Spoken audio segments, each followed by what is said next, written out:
সুন্দরবনে জৈব গ্রাম এবং সবজি পরীক্ষা কেন্দ্র গড়ে তাক লাগালো মুক্তি নামক সংস্থা। দক্ষিণ 24 পরগনা জেলায় মথুরাপুর 2 নম্বর ব্লকে নগেন্দ্রপুর গ্রাম পঞ্চায়েত, যা সুন্দরবনে প্রত্যন্ত এলাকা। এই এলাকার অধিকাংশ মানুষের দুস্থ, দরিদ্র, অসহায়, মূলত চাষের উপরই নির্ভর করে এদের জীবিকা।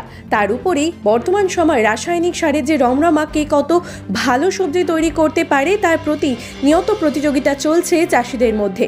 আর ঠিক সেই সময় দেখা গেল এই নরেন্দ্রপুর গ্রামে বেশ কয়েক বছর আগে প্রতিষ্ঠিত হওয়া মুক্তি সংস্থা, যা বর্তমানে ভারতবর্ষে বিভিন্ন সংস্থার মধ্যে প্রথম সারিতে রয়েছে। এই গ্রামে জন্ম লাভ করা শঙ্কর হালদারের অদম্য ইচ্ছায় গড়ে ওঠে এই মুক্তি নামক সংস্থা। আর সেই সংস্থার উদ্যোগে গ্রামে তৈরি হলো উন্নত মানের একটি ল্যাবরেটরি, যেখানে বিভিন্ন জৈব শাকসবজি সহ দীর্ঘভিত্তিক সার ওষুধের পরীক্ষা নিরীক্ষা প্রতিনিয়ত চলছে।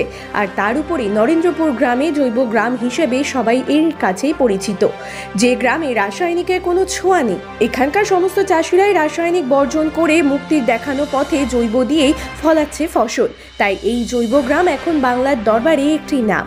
জৈব গ্রাম গড়ে ওঠায় খুশি এলাকার মানুষ। আর আপনারা সেই ছবি সরাসরি দেখছেন শুধুমাত্র বাস্তব নিউজের পর্দায়।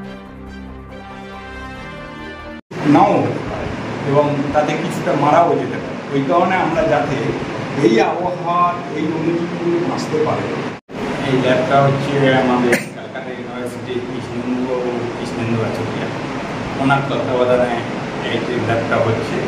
উনি এখানে আমাদের যে একটা গ্রুপ করেছে,